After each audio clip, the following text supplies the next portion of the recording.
Good morning.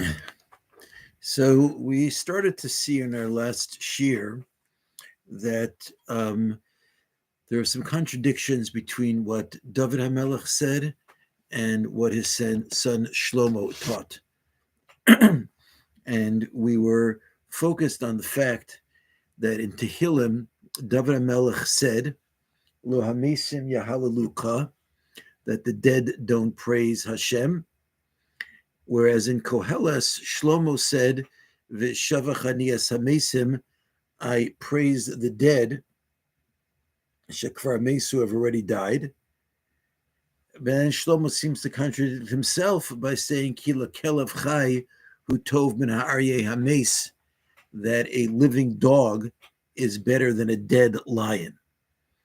So the Gemara, as we're going to see, although we're not going to finish it yet in this shir, offers three approaches to resolving these psukim.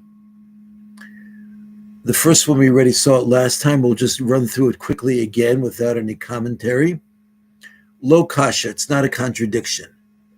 Hadaka amar Dovid lo amesim yahalaluka, when Dovid said that the dead don't praise Hashem, hachi ka'amar, this was David's point. La'olam yasok adam b'torah uvemitzvos kodem sheyamos, that a person should always focus on the study of Torah and the performance of mitzvos prior to his death. Shekivan shemes, because once a person passes away, batel min haTorah umin mitzvos, he can no longer perform the Torah and mitzvos, and we discussed that in the last year. Ve'ein la'kadosh baruch hu shevach bo. Now these words, Ein Yaakov baruch hu shevach bo, it's a little bit difficult to figure out exactly what the Gemara means to say.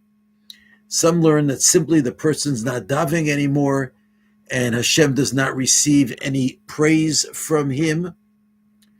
Others say that the fact that he's not doing any mitzvos or studying any Torah, so the word shevach means like a gain. So to speak, Hashem is not gaining anything from him any longer. Because the whole purpose of creating the world was for people to be doing Torah and mitzvos. And therefore Hashem's purpose is not being fulfilled after the man is dead. That's where Rabbi Yochanan said, what is the meaning of the pasuk in Tehillim, b'meisim chafshi, that the dead are free? Once a person passes away, he is free of the performance of Torah and mitzvos. Udika'amar Shlomo, why then did Shlomo say, V'shevach ani hamesim shekvar mesu? Then why did Shlomo say that I praise the dead who are already dead? If the dead can't do mitzvos, why is Shlomo praising them? Shechachatu Yisrael bamidbar, because when the Jewish people sinned in the desert, specifically with the Egel Azav, with the worship of the golden calf, Amad Moshe lefnei HaKadosh Baruch Hu, Moshe Rabbeinu got up in front of Hashem, V'amar, and he said, Kama tfilos v'tachnunim, a number of prayers and supplications, lefanav, before Hashem, v'lo nene, but Moshe was not responded to. So Moshe was unable to get Hashem to forgive the Jews in his own merit. But, Uchesha'amar, when Moshe said, Zechor la'Avraham li'Yitzchak ul Yisrael avadecha, when Moshe invoked the memory of Avram, Yitzchak, and Yaakov, then miyad nene, immediately Hashem responded to him. So you see that Hashem was much more responsive to the memory of those who had passed already than Hashem had been responsive to Moshe Rabbeinu, who was alive. So therefore, since you see that in that case Hashem was more responsive to the dead, v'lo yafa amar Shlomo, so didn't Shlomo HaMelech say good when he said, V'shevach ani hamesim shekvar mesu, that I praise the dead who are already dead? Davar acher, another explanation to resolve these psukim. Minhago shel olam, the way of the world is sar basar vidam. If an officer, a royal person of flesh and blood, goes there, makes a decree, goes there gzera, suffik mekaimenoso, suffik ein mekaimenoso. We don't know whether or not the decree will be fulfilled. Maybe it will, maybe it won't. V'imtim salomer mekaimenosa, and even if you're going to find that the decree that this person made is fulfilled, it's only going to be that b'chayav mekaimin osa. It's only during his lifetime when he's in power that people are going to feel a responsibility to listen to the decree of this leader. But b'moso, once the person passes away, ein mekaimin osa, there's no way in the world that people are going to be fulfilling the decree. V'ilu, however, Moshe Rabbeinu, when it comes to Moshe Rabbeinu, Gozer Kama Gzeros, he made a number of decrees. V'tikein Kama Takanos, and he instituted a number of injunctions. V'kaimos hein la'olam u'li'olamei olamim, and they stand forever and ever and ever. And therefore, v'lo yafe amar Shlomo v'shevach ani asamesim shekvar amesu. Therefore, isn't it beautiful what Shlomo HaMelech said, that I praise the dead who have already died? Now, when it says that Moshe Rabbeinu made a number of gezeros, decrees, and a number of takanos, injunctions, l'chora, it doesn't make any sense to say it is referring to the Torah, because even though Moshe Rabbeinu, of course, is the one who taught us the Torah and shared the Torah with us, but the Torah is not the injunctions and decrees of Moshe. Moshe was merely the mouthpiece of Hashem in giving over what Hashem taught. So Rashi says that we find in Maseches Megillah that Moshe Rabbeinu instituted that 30 days before any of the Yomim Tovim, before any of the holidays, that it is appropriate that rabbis should start teaching about the halachos of that Yom Tov. Rabbeinu Nisim Gaon, in his commentary on the Gemara, offers a number of other possibilities. First of all, he points out that there's a Gemara in Yevamos which says that the Nesinim, that was a particular group of people who the Jewish people interacted with both in the Midbar, in the desert, and soon after they got into Eretz Yisrael, that Moshe Rabbeinu agreed to allow them to join as long as they took on the role of the wood choppers and water drawers. That's one thing he instituted. Another one is from Maseches Brachos, that Moshe Rabbeinu instituted the first bracha of the benching of the grace after meals, the bracha of Hazan. The third one he brings down is what Rashi says also about teaching about the laws of the Yontif prior to the Yontif.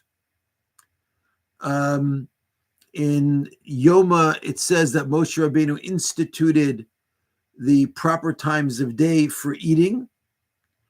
And also the Gemara in Taina says that Moshe Rabbeinu divided up the Kohanim for their service in the Beis HaMikdash into a number of different groups. In the Yerushalmi, it says that Moshe Rabbeinu instituted the 7 days of mourning, as well as the 7 days of partying after a wedding. And some also say that a lot of the rabbinic prohibitions of Shabbos, which fall under the rubric of Shvus, that Moshe Rabbeinu instituted those. Then the Gemara brings down the third reason. The third reason takes quite a while, so we will start to see it this morning and continue it later on this week. Davar acher, another explanation. V'shavach ani, and I praise. Kid Rav Yehuda Amar Rav, as Rav Yehuda said in the name of Rav. The Amar Rav Yehuda Amar Rav, that Rav Yehuda said in the name of Rav. My dichsiv, what is the meaning of the pasuk in Tehillim that David HaMelech said, Asei imi os letova, make for me a sign for good, v'yiru sonai v'yevoshu, and my enemies should see and be embarrassed. So the Gemara explains, Amar David lefnei HaKadosh Baruch Hu, David said in front of Hashem, Rabbona Shalom, Michol li al oso avon, forgive me for that sin, meaning the sin of Bathsheba, whether he actually committed adultery or whether his sin was that the Chilul Hashem that resulted from the appearance of adultery, either was, he was asking for forgiveness. Amar lo, Hashem said to him, Mecholach, I forgive you. Amar lo, so Moshe Rabbeinu said to Hashem, Asei imi os b'chayai, make for me a sign during my lifetime. I would like people to be aware that you have forgiven for me that sin while I'm still alive.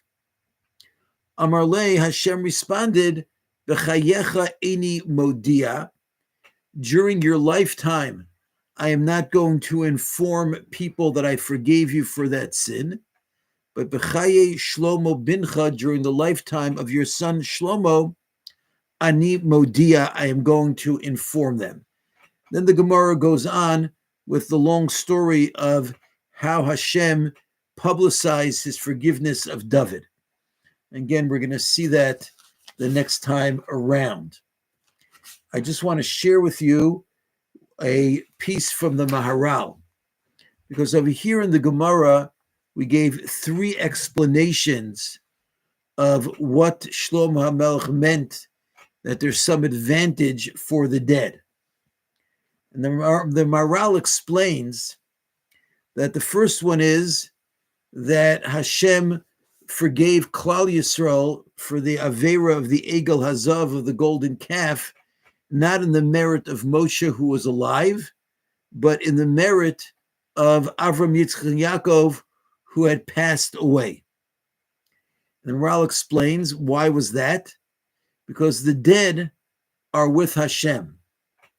And because of that proximity, he loves them very much, and therefore he does things for their sake that he would not do for the sake of someone who's living.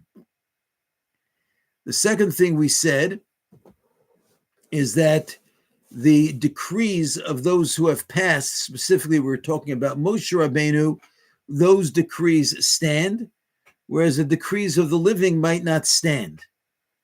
And the Maharal explains that the Chiddush is that when it comes to the righteous, even though they have passed and therefore their existence is lacking, at least to our eyes, but the fact of the matter is they still have existence. And it's because of the fact that they are removed from this world, that's why their decrees have existence, because only things that are in this world are temporal and subject to change. But once somebody is dead, so change is no longer a part of their existence, and therefore the decrees that they made already will stand. And the third one is that he was not going to inform the rest of the world. Hashem was not going to inform the rest of the world. They had forgiven David HaMelech until after David's death. And Maharal explains because it's the physical body that we inhabit that leads to sin. And therefore, as long as David HaMelech was still in his physical body, which caused the sin, it's not appropriate to inform that the sin was forgiven. Only once David HaMelech would be separated from his physical self would that be appropriate. Have a wonderful day, and thank you very much for listening.